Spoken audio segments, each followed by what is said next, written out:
20 जनवरी 2025 को हमास ने इजराइल की 3 महिला बंधकों को रिहा किया था। इन बंधकों के नाम डोरोन स्टेनबर्चर, एमिली डामिरी और रूमी गोनिन है।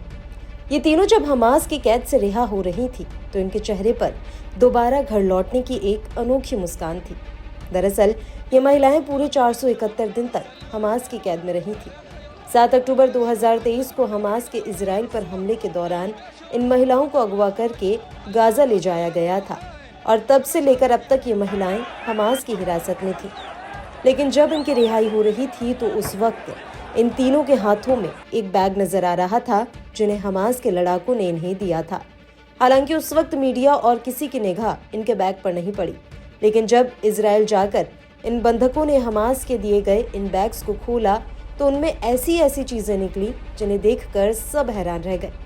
दरअसल इन बैग्स को लेकर कहा गया कि रिहाई के दौरान हमास ने इन बंधकों को 3 गिफ्ट वाले बैग दिए थे और इन बैग्स को लेते वक्त ये तीनों मुस्कुरा तो रही थी, साथ ही बगल में खड़े हमास के एक लड़ाके के साथ एक महिला बंधक हंसी मजाक भी कर रही थी।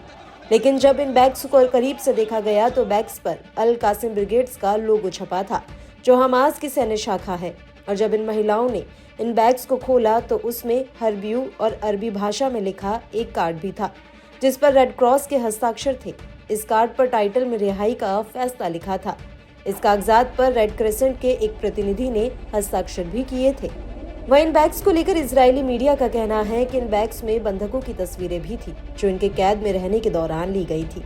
साथ ही इन बैग्स में गाजा का एक नक्शा और फिलिस्तीनी झंडे वाले नेकलेस भी थे जिन्हें हमास ने इन महिला बंधकों को दिया है।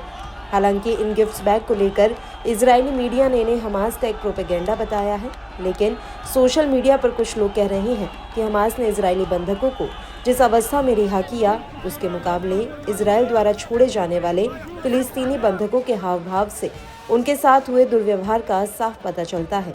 लेकिन इन सब के बीच बड़ी बात यह है कि हमास के इन बैग्स को इजरायली सुरक्षा एजेंसी शिन बेत ने जब्त कर लिया है।